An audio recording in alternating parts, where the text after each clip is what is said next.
लोकसभा चुनाव के लिए बीजेपी ने अपने सांसद, विधायकों और कार्यकर्ताओं को मैदान में उतारकर अपने लिए वोट बटोरने की तैयारी शुरू कर दी है। इसी को लेकर हमारी संवाददाता सीमा गुप्ता ने कृषि अनुसंधान परिषद के अध्यक्ष कैप्टन विकास गुप्ता से खास बातचीत की। आगामी लोकसभा चुनाव 2024 को लेकर भाजपा लगातार तैयारियों में लगी हुई है। बहुत अच्छी तैयारियां भाजपा अपने द्वारा कर रही है। इसी पर ज़्यादा बातचीत करने के लिए हमारे साथ आज मौजूद हैं कृषि अनुसंधान परिषद के अध्यक्ष और दर्जा प्राप्त राज्य मंत्री कैप्टन विकास गुप्ता। आइए जानते हैं इनसे कि भाजपा की तैयारियां किस तरह से हो रही हैं। सर, आगामी लोकसभा चुनाव 2024 जल्द ही होने वाला है। जी। किस तरह की भाजपा तैयारियां कर रही है? देखिए, अभी पूरा तैयारियों का सिलसिला चालू हो गया है। अभी स्थानीय निकाय के चुनाव अभी खत्म हुए हैं, जिसमें भाजपा ने प्रचंड जीत हासिल करी है और निश्चित रूप से भारतीय जनता पार्टी की चुनावी की तैयारियां बहुत समय पहले से शुरू कर दी जाती हैं और अभी इस समय सेवा पखवाड़ा चल रहा है प्रधानमंत्री नरेंद्र मोदी जी के 9 साल का। और ये लगभग मान के चलिए कि चुनावी तैयारियों के विषय में भारतीय जनता पार्टी ने अपनी कमर कस ली है। सर, अगर बात कर रहे हैं कि जिस तरह से जिला अध्यक्ष और महानगर अध्यक्षों को 40 से 50 के बदलाव में आने की कोई सूची तैयार हुई है या किस तरह से इनको निष्कासित किया जाएगा?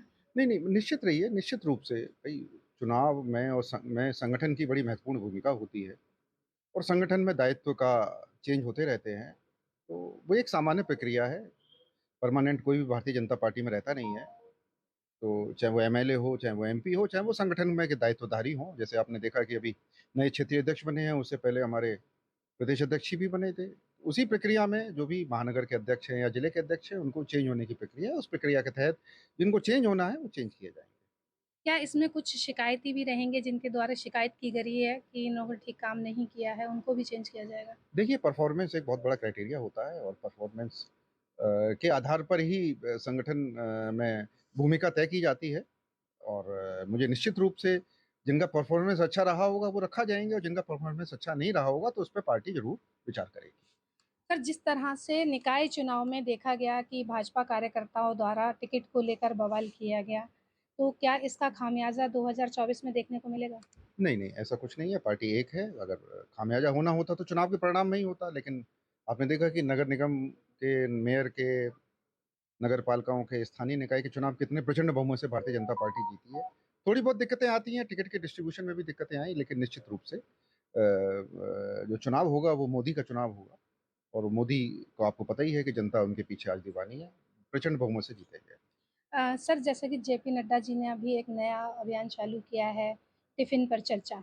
इसके बारे में कुछ प्रकाश डालिए। देखिए, सहभोज की एक परंपरा बहुत पुरानी परंपरा है हमारी। अ, भा भारत की परंपरा है और इस परंपरा के तहत सभी लोग सहभोज करते थे। लेकिन धीमे-धीमे कुछ समय से वो परंपरा विलुप्त हो गई। लेकिन वो कार्यकर्ता एक साथ रहे, कार्यकर्ता भोजन लेके आएँ और भोजन टिफ़िन अपना टिफ़िन अपने हाथ से नहीं खाएँ, अपना टिफ़िन दूसरे कार्यकर्ता को दें, दूसरे का टिफ़िन अपने कार्यकर्ता को दें। तो आपने हमारे सोशल मीडिया पे भी देखा होगा कि मेरे टिफ़िन के खाने को नड्डा जी ने, मैंने फ़ोटो डाली थी, खाया था और नड्डा जी जो खाना लेके आए थे वो सारे कार्यकर्ताओं ने खाया था। तो इससे भी एक बड़ी स्वस्थ परंपरा लोगों के साथ सह-अस्तित्व की भावना और एक-दूसरे पे टीम वर्क की भावना पैदा होती है।